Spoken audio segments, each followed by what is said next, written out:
今日同大家煮一個近期好有人氣嘅韓式麻藥蛋。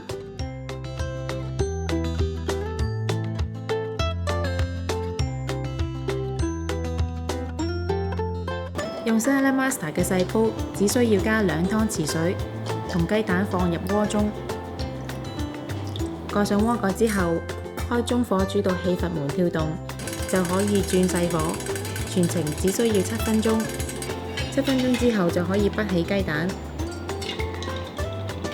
浸冰水更容易令雞蛋剝殼。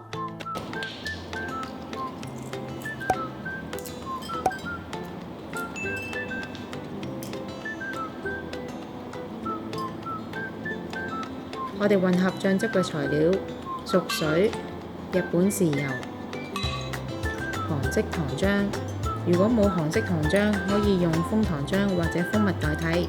甜度可以跟個人喜好加減份量。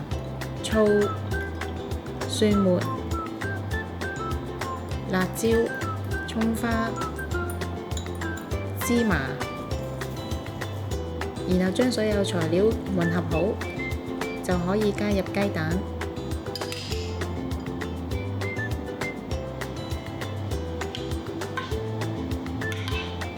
放入雪櫃雪1晚，就可以令雞蛋更入味，隨時就可以食㗎喇。